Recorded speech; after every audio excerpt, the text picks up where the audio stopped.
Hey everyone, welcome back. Today we're going to talk about buying used transmissions, and what I'm going to do is walk you through all the different things that I look for when trying to decide whether to bring a transmission home for purposes of a rebuild or to leave it behind where it is. So I'll tailor this discussion to two distinct audience groups, or two distinct interests. The first group is going to be folks looking for a transmission core to serve as the basis for a rebuild project, and the second group is going to be those that are looking for a good used transmission to swap into a vehicle just to get it back on the road, and at least in the short term, because their transmission has failed. So I'm going to show you all the different things that I look for specifically and how I can assess the condition of a transmission so that I can make a decision on whether or not it'll work for me and what I'm trying to do. And again, I'll frame it in from the point of view of somebody that's going to rebuild a unit, or somebody that needs a good used unit to tide them over, at least in the short term. So today's discussion will focus on the 4L60E, all years, all variants, from 93 to I think 2013, 2014. And I'll do follow-up videos kind of covering the same general guidelines, procedures, etc. for all of the transmissions that I rebuild on a somewhat regular basis, or at least a somewhat frequent basis. So you see a representative sample there in the background. I mean, we have 700 R4s, Allisons, a 727 Torque Flight, Ford 6R140, 5R110, and so forth. So anyway, there's a few things that you always want to have with you when you're going shopping for transmissions, and I guess engines too, but specifically for transmissions, you always want to have a pair of gloves, unless you don't mind getting your hands dirty. And if you're like me and I hate getting my hands dirty, maybe you want to bring two pair. Two is one, one is none. You also want to have a decent flashlight. So I got a couple here. They're laying out. I got a basic snap-on flashlight, and then the flashlight, the little black one on the right, is a Surefire stiletto, and that has like 3 different brightness settings. I think the top setting is 1,000 lumens, so I mean nothing's going to escape scrutiny if you have that thing. Third thing you want to have is a set of vice grips, and then if you have them available, a slip yoke for GM27 spline pattern, and a pump checking tool. If you don't have those two things, it's not the end of the world, but you absolutely need a flashlight, and you want to have either a good set of pliers or vice grips. And like I said, if you're like me, you want to make sure you have a set of gloves as well. Alright, so let's get a little closer to the transmission, and I'll kind of walk you through on all the things that you should be checking, how to check them, and how to take into consideration what you observe in order to make a decision about what to do. Alright, so if your transmission that you're thinking about buying is presented to you just like this is a 4x4 unit, and the torque converter is installed, the first thing you want to do, assuming whoever is selling the transmission, salvage yard or private party, allows you to, is to remove the torque converter.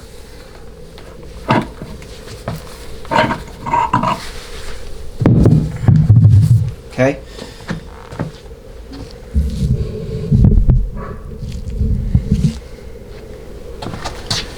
So if you're looking for this transmission just simply as a rebuildable core, and you're going to purchase a new converter anyway, it is not super critical to inspect the converter for any reason. You may take a gander here at the journal to see if there's any unusual wear to it that might indicate that, like for example, if there was a big groove cut in by the seal, it might indicate a leak, which would indicate that the transmission may have ran low on fluid.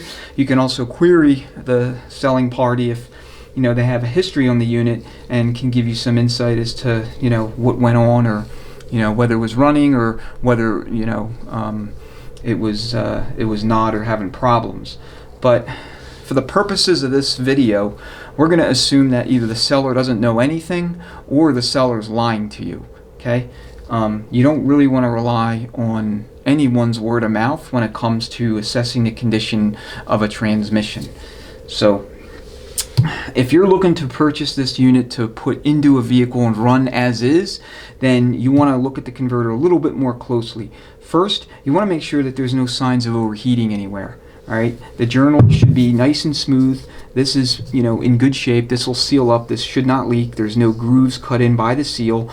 There's no rust. You also want to take a look at the fluid inside, and this is where you would want to shine your flashlight. Now this particular converter is largely empty. Okay, largely empty, but if there was fluid in there, you want to assess the condition of that fluid, shine your flashlight, get it in, and take a good look to see if there's any metal in that fluid. Okay, anything in there that would lead you to believe that something has failed, either in the torque converter itself or inside the transmission, and material like little kibbles and bits, pieces of metal, fine sand-like material, aluminum, for example, has been passing between the converter and the transmission. If you see something like that, then you probably don't want to buy the transmission, especially if you're looking to purchase it with the intention of running it as is. So the other thing that you want to check is make sure that these pads are in good shape, okay, and these bolt holes are not stripped, okay, they're not boogered up. Make sure that this pilot's in good shape, and again, make sure that the hub is in good shape. Okay, I mean that's basically it, and that's only assuming that you want to install this transmission as is, with the hopes that it will run and get your vehicle back on the road.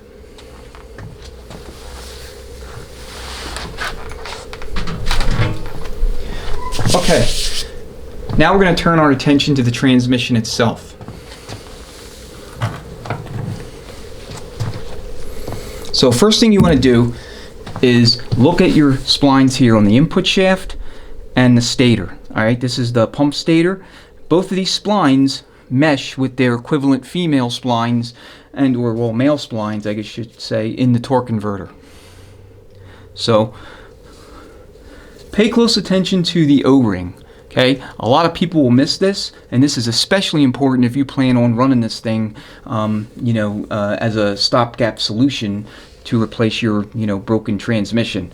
If this O-ring is flattened, then chances are that there were leaks in the converter clutch apply circuit. Or if it's missing, then, if it's missing, then there could be any number of reasons for that. But if it's there and it's flat, or it's rock hard, then chances are that converter is likely overheated, and the converter clutch may be no good, and overheating, of course, will also adversely impact the interior of the transmission.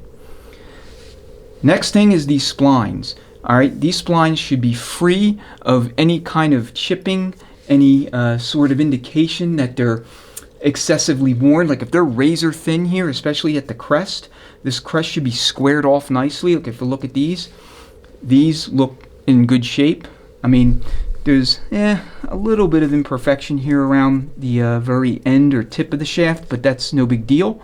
The main thing you want to look for is whether or not these splines are healthy, because if they're not, and this goes in, they will likely strip, and you'll have no movement whatsoever, and transmission will be dead in the water, and you'll have two bad transmissions instead of just one. The third thing that you'll want to look at is the condition or even presence of the converter clutch capsule. Now, in this particular unit, this is missing its converter clutch check ball capsule here at the snout of the input shaft. Now, if it's missing that, that's actually not the end of the world, because what that means is there is uninterrupted fluid flow to the converter clutch. For 700 R4s, especially used in race applications or anything in extreme duty, heavy, towing, hauling, working, a lot of guys will take that capsule out and leave it out, and you have uninterrupted fluid flow to the clutch. And if the converter itself was built up to handle that sort of apply, then all is well, right? So not the end of the world, but it would lead you to kind of understand how the vehicle was used if you see a modification like this, if that check ball capsule is missing. All right, for 4L60Es that use a two-piece case, so we have a bell housing and we have the main case, you want to pay very close attention to each of these bolts here that secure the bell housing to the transmission case. All right, these use a Torx Plus 50 socket. So from either a rebuilder's perspective or from, the person looking to just run this as a, solution for getting their vehicle back on the road, if you see any of these bolts stripped, okay, because somebody tried to take this bell apart, or I should say take it off for whatever reason, and they use a Torx 50, regular Torx, and they stripped out the the head, then there's really only a couple ways that this bolt will come out to get the bell housing off. The first way is to Dremel or use some sort of cutoff tool to make a big slit on one side to the other, and then use an impact driver with a real wide bit, flathead bit, and that in combination with heat to get that bolt loose. Okay, if that doesn't work, then you're going to have to drill into the side of the bell housing perpendicular on the bell housing side, not the case side, the bell housing side, so that you can shear that bolt right in half, and then you can get the bell housing off then. All right, so it's just extra work for you if you're a rebuilder. If you're looking for a good used unit, then I would probably steer clear of that, especially if other points of inspection reveal questionable things or other areas of uncertainty. All right, now we're gonna still stay in the front of the transmission. The next thing you want to do is, you can do this either with your hand or vice grips, turn the input shaft. Okay, make sure it turns nice and freely. Now, it's going to take some effort to do this, and that's why I say if you don't want to get your hands dirty, you don't want to rip your gloves, use vice grips. The main thing you're looking for is any kind of binding or galling, or you want to see if the input shaft's locked up. Now, when you're turning this, you also want to look at the output shaft. All right, so I'm going to turn the input shaft, and I want you to look at the output shaft. Okay? When you're turning the input shaft, all right, and make sure that when you do this, take the transmission out of park if it's in park. Make sure that that output shaft is not spinning one for one with the input shaft. Okay? If it is, then what you want to do is grab the output shaft, or if you're with somebody, have somebody grab the output shaft either with their hands or using a slip yoke if they have one, and make sure that when you're spinning the input shaft, that there's not a forcible load trying to spin that output shaft to work against you, in terms of you trying to hold it in place. Because if the transmission's in neutral, right, and it's going to be if it's just sitting here, there should be nothing forcing that output shaft to turn. If there is, that means that there's a good chance that something, parts in between the gear train and the forward drum got welded together, or there's some sort of bind up in the case as a result of hard part damage. So either as a rebuilder or as an end user, you don't want to take that transmission with you if in fact especially if you're trying to use it for a replacement. Okay, we'll get to the output shaft in a second. All right, we'll come back and we'll look at the front of the transmission again. And then what you're going to now do, and you can do some of these steps in whatever order, I'm just doing them in the order that I do them. The next thing you're going to do is you're going to push and pull on the input shaft. All right? And so the reason you're doing this is you want to assess where endplay is. Now, from a builder's standpoint, you could do that when it's on the teardown bench, assuming all your other checks pass. But from an end user, someone that just wants to put it in and go, you want to make sure the transmission's healthy, and that specifically, the front half of the transmission is as it should be. And the reason why I'm not being super specific is because I want to set you up for a quick quiz to see if you can tell what the problem might be based on what I'm about to show you. Okay, so go ahead, pull and push, pull and push. Now, if you know anything about these transmissions, you know that endplay in the front should be between 10 and 30 thousandths. Okay, some books give you 15 and 35 thousandths.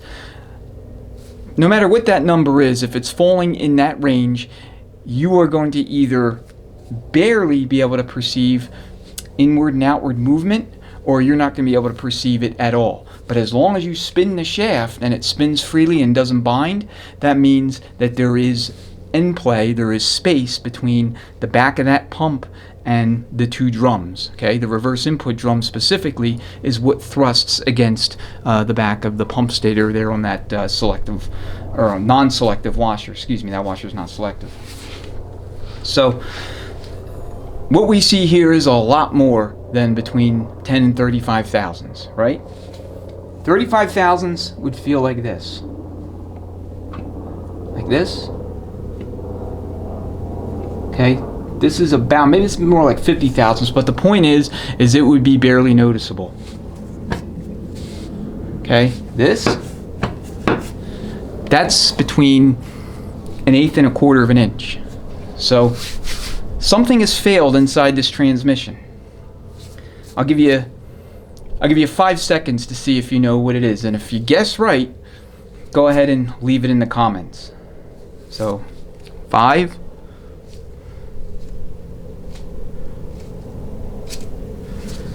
So what has happened with this particular unit is that the forward drum thrust bearing has failed, collapsed, and broken apart.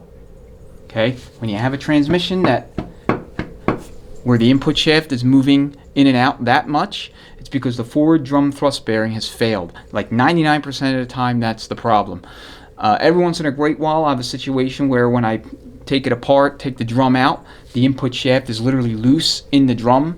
All right, that can also manifest like this.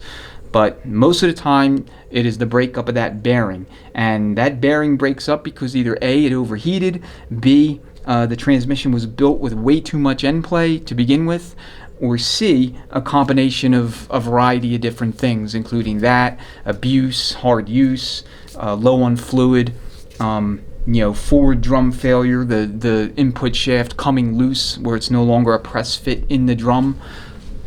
Bottom line, though, is you want to reject this transmission.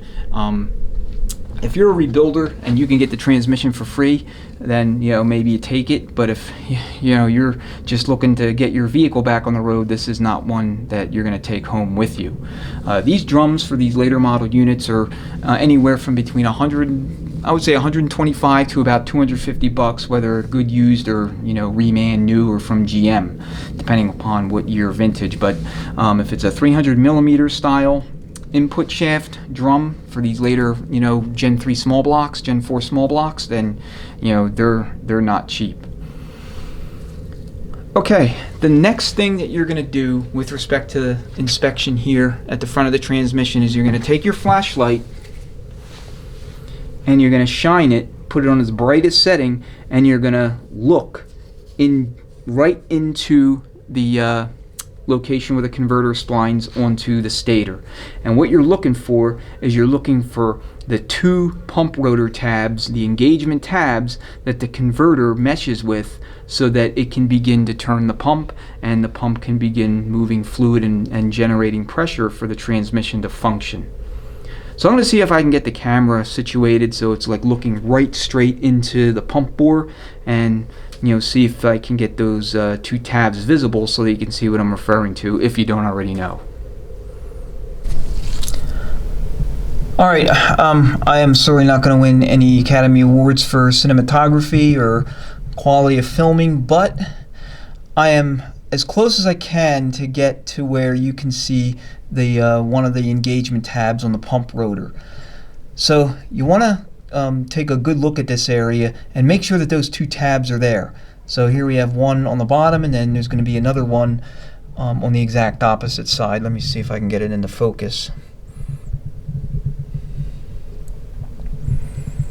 Yeah, I may not be able to, but it is there. All right, you want to see two engagement tabs, one on each side of the stator.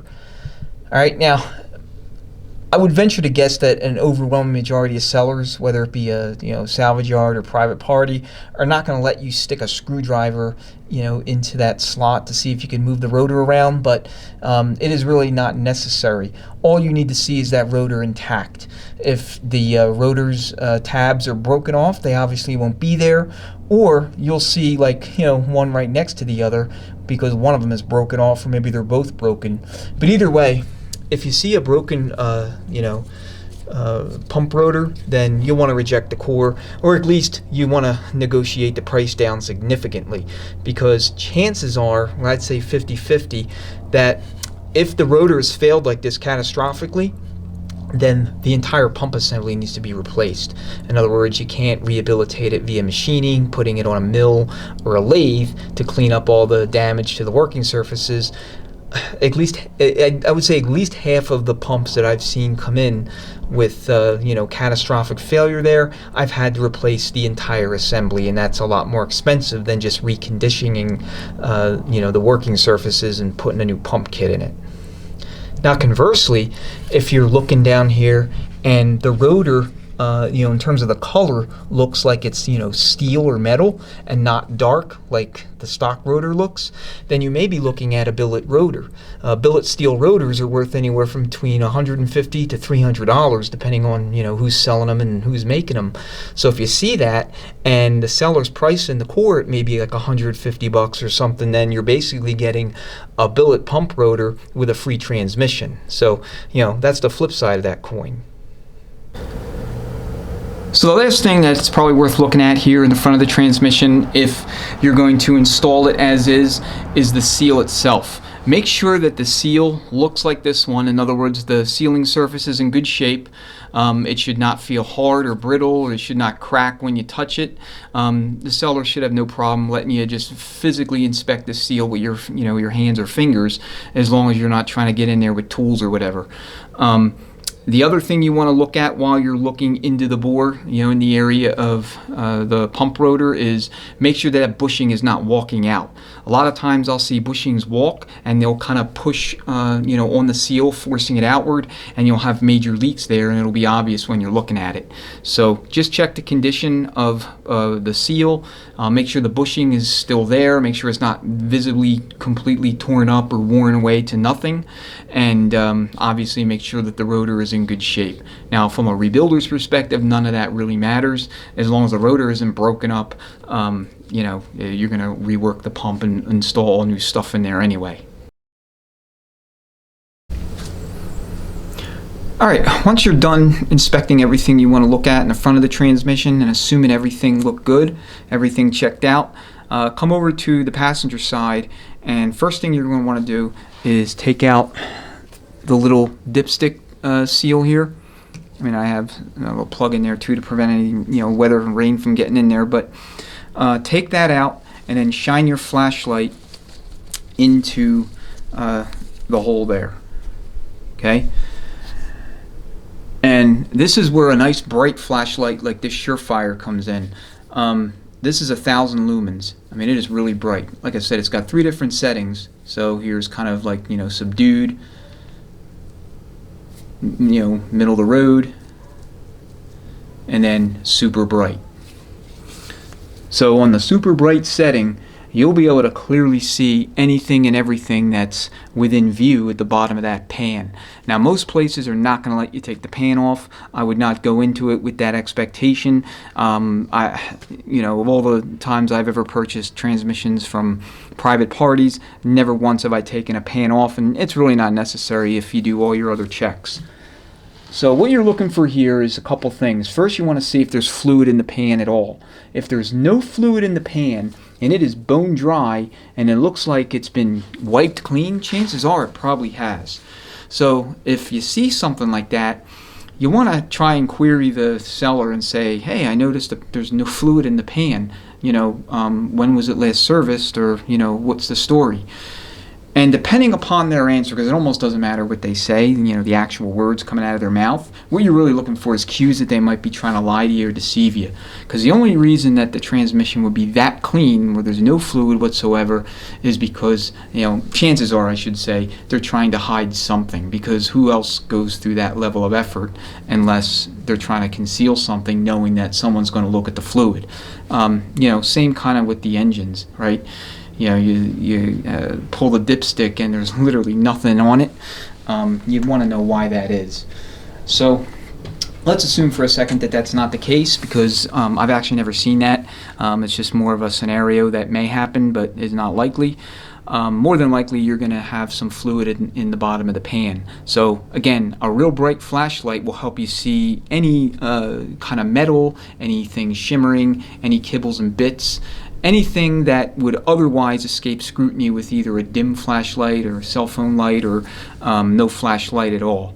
And so if you see anything like that, you know that you're either looking at gear train failure, either front or rear gear train teeth start chipping off, they're ended up at the bottom of the pan, so you know you're going to be into it for ring gears, planets, sun gears, things of that nature. If you see a lot of aluminum looking material, real fine aluminum shavings, chances are that's coming from either the pump or the forward drum.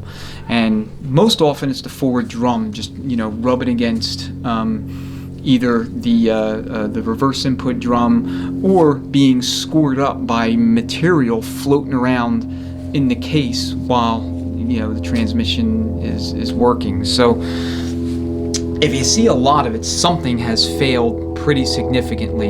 And so there, again, all things equal, you probably want to reject that core, especially if you're purchasing it with the intention of running it. All right, assuming you don't see anything like that, assess the condition of the fluid.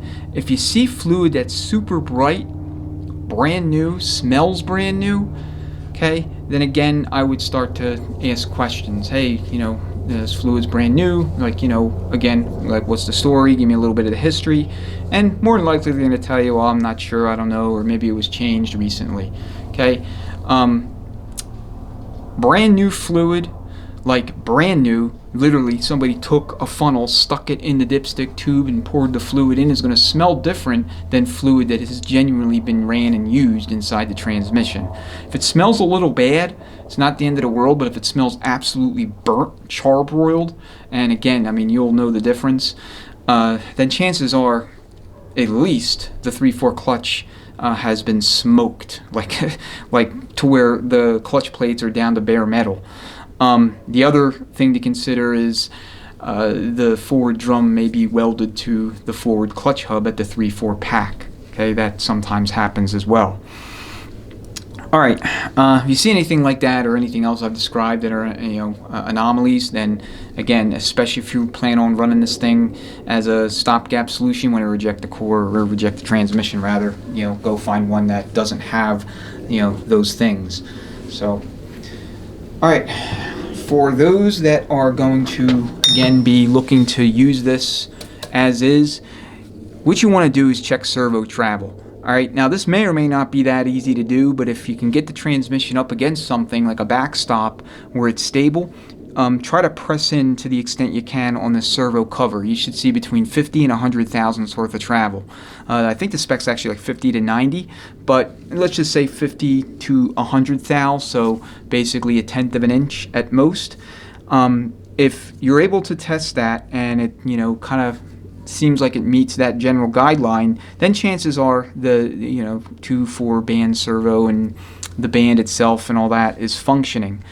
If you can press this thing way far in, like a couple 100 thou or something like that, then chances are either you're going to have slippage in second gear, a neutral in second condition, or you're going to have a super harsh 1-2 shift. The more band clearance you have, especially beyond spec, the harsher, all other things equal, that shift is going to be. And that is hard on hard parts. And not only that, you run the risk of the band actually snapping in half, and I've seen that a bunch of times. So if you're just looking for a rebuildable core, that matters not at all. You're going to be doing so many different things with the band servo and hydraulics for the 1-2 shift. It just simply doesn't matter. Okay, for those that are looking to run as is, you want to inspect the case connector. You want to make sure that none of those pins are broken off, because if they are, chances are you're going to have a limp mode condition where you'll have third gear, reverse, and nothing else. So if you install it like that, and that's what you have, then chances are either the harness or one or more of the solenoids or other electronic components inside the transmission is no good. And so you also want to make sure that these tabs, okay, these retaining tabs here are not broken off. So how I would inspect this is just do a quick visual and then very lightly press on the connector. You don't want to be too harsh with it, just I mean, nothing more than laying your 2 fingers on it and gently pressing down. Okay, if it doesn't move, chances are it's good to go. But if any of these tabs are missing, then what'll happen is when you go to connect your harness to this thing, it's going to sink into the case, and chances are you're not going to be able to establish a positive connection such that all the different pins here are active. So you're going to have a limp mode situation when you go to fire it up and try to drive it. If you're looking to rebuild this, obviously, I mean, it doesn't matter what the condition of the harness is. You're not going to reuse any of the electronics or electrical components anyway. So again, one of those deals where it just simply doesn't matter. All right, if you haven't done so already, or if nothing obvious is stuck out, check the condition, generally speaking, of the case. Make sure there's no cracks. Okay, if it's not the end of the world if there's no cooler line fittings. They're readily available for either the screw-in style or the quick disconnect style. No big deal there if they're missing. Check the pan rail. All right, if you see a whole bunch of RTV, I generally will tell you never to use RTV. It's totally unnecessary, and that's true. So if you see a whole lot of RTV used on the pan rail, I might ask about that. Say, hey, did you have problems with this thing leaking? Why is a whole bunch of RTV used? Blah, blah, blah. I mean, a lot of DIYers are just folks looking to maintain the transmission. They may not realize that there's a torque spec to these bolts. So they're, putting it on, they're just tightening it however, and it leaks. So they take it back off thinking there's something wrong and they need to RTV it. Otherwise, if somebody tells you, yeah, I put it back on and I torqued it to spec 98 to 110 inch-pounds and it just wouldn't stop leaking, so I just RTV'd it, then chances are there's either something wrong with the pan rail and the case itself, which is very rare, or the pan itself is no good, which is more common. So if the pan leaks, I mean, you can replace it or you can just choose to put a nice aftermarket pan on it, whatever. But you again kind of want to weigh the the cost benefit if you have somebody that tells you that the pan leaks, because if it is a case problem, then you're always going to have a leak, or you're going to have to do a case swap, which again, if you're looking to buy a transmission to serve as a temporary solution for the broken one that's in your vehicle now, this is obviously not going to work for you. All right, check threads wherever you can, wherever threads are exposed. For example, if you have the transmission that doesn't have an extension housing on it, you can check these threads. Check the threads over here for the shift cable bracket. You want to make sure they're not stripped. Make sure that they will take the bracket when you transfer it from your unit to this one. Okay. All right, and then you'll want to take your pliers or your vice grips and you'll want to just run through the gears. You want to make sure that park works. So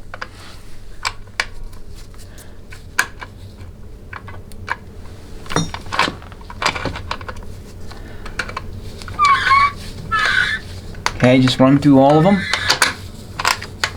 And there's park.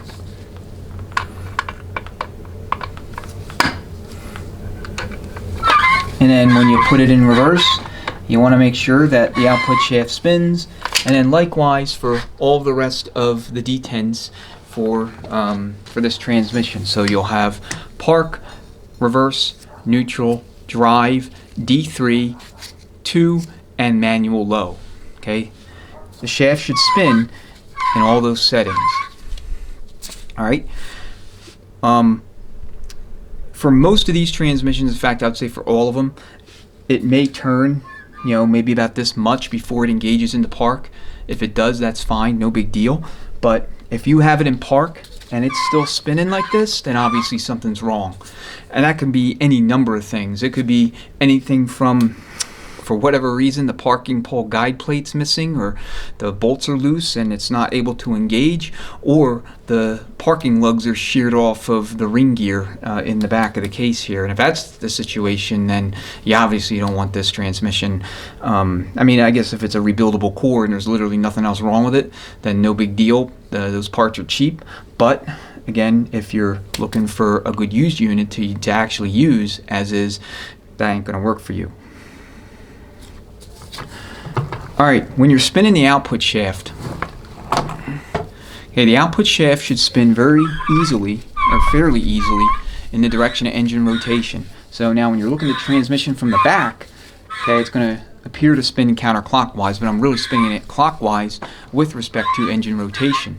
So when you spin it counterclockwise, and this is why you want your vice grips or your slip yoke, it's going to take about anywhere from, I don't know, 4 to 6 times the amount of effort to get it to spin. But it should spin, okay? And there's going to be some play, okay, some play, but if you notice, look how much play is in this shaft. Alright, that's entirely too much.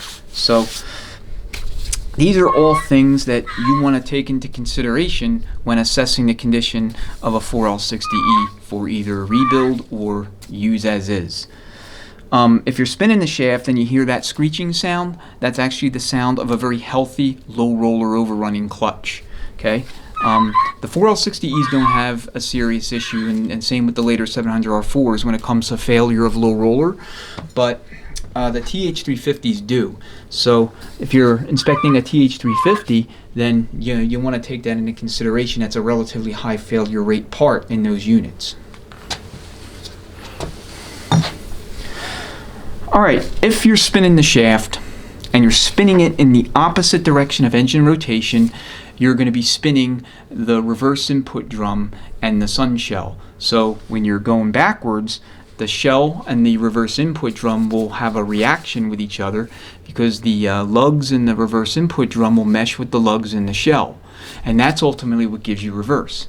Now, a very common problem with these things, I'd say second only to 3/4 clutch pack failure, is sunshell failure. Okay, the sunshells coming from the factory are made of very soft metal, and they tend to wear at where the body of the shell and the neck meet, and the neck is where the splines are at. So either the shell's going to strip at the neck splines, the splines themselves will strip, or the neck or the head of the sunshell will strip from the body. Either way, the net result is the same. You have no reverse, no second, and no fourth gear. So if you're spinning the shaft in the opposite engine rotation, okay, the entire innards from the shell to the reverse input drum should be moving in concert with each other. All right, if they're not, then it'll be a little bit easier to spin, but more importantly, you'll probably hear the sunshell making contact with the inner case wall. So if you hear a scraping sound and it sounds like a real like metal tinny sound, I don't know. Let me go grab a sunshell and I'll explain what I mean.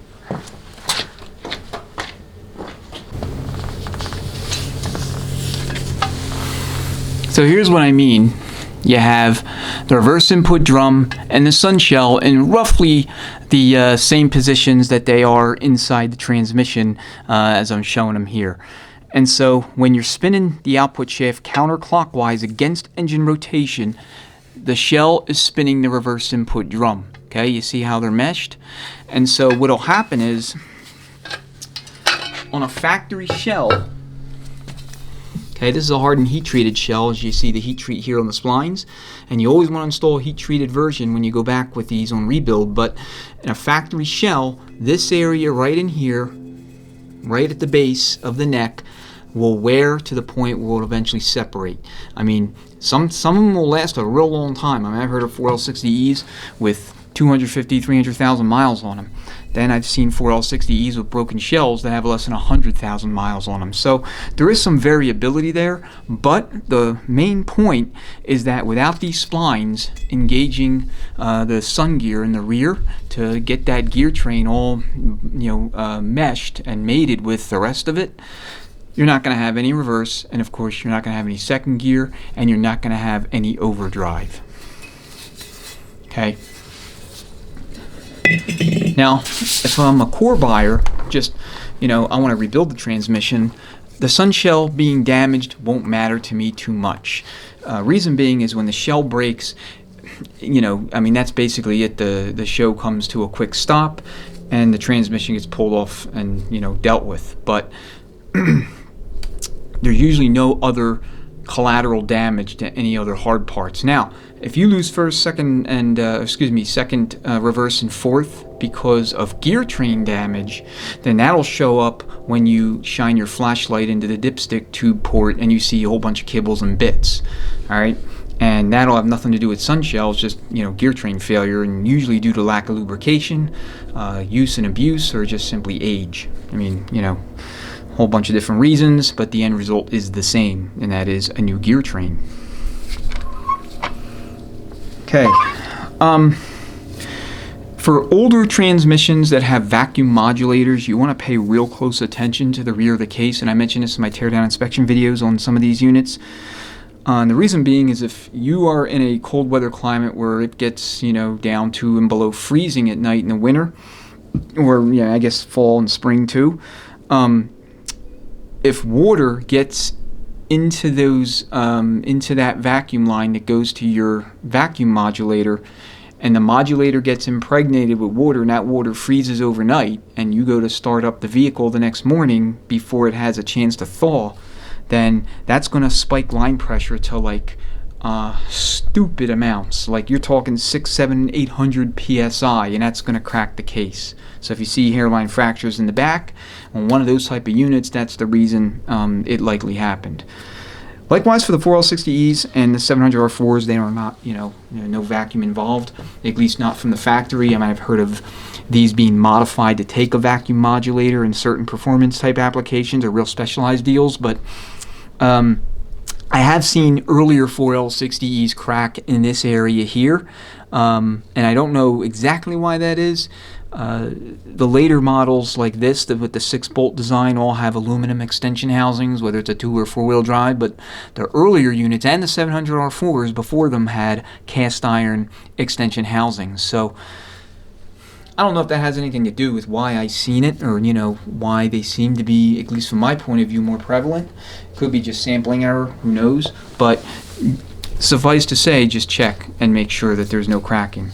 Okay, and stuff like this, and you notice this, it looks like cracks. It's actually not. This is just imperfections in the casting. There's nothing wrong there.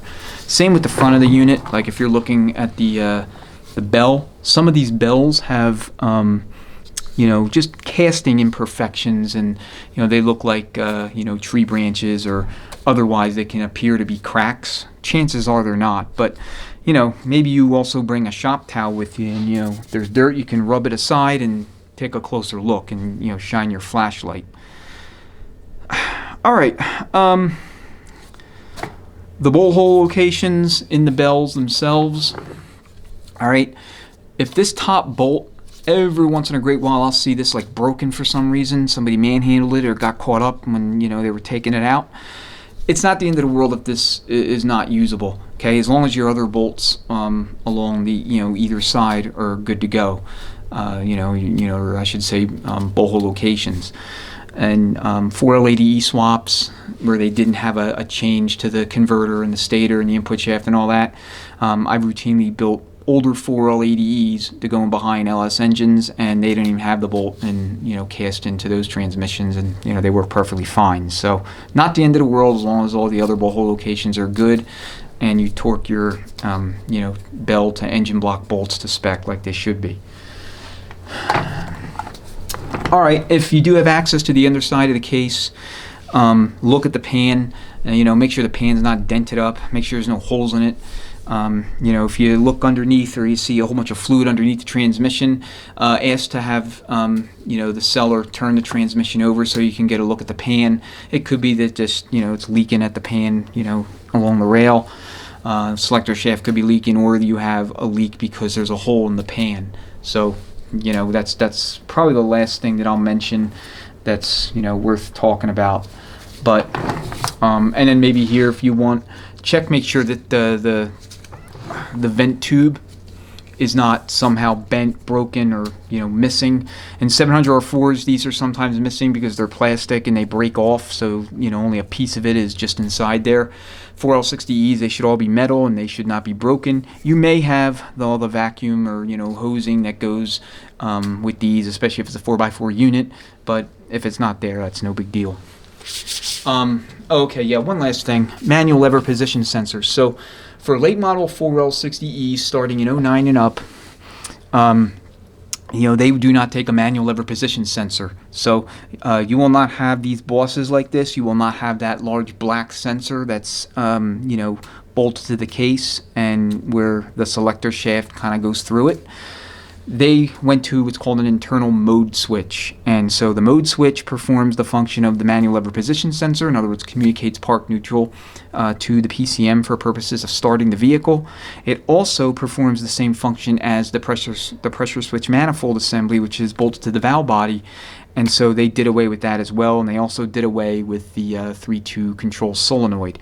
So if you are looking for a 4L60E to run as is, and you have an '09 and up vehicle, then you're looking for something that does not have these features here.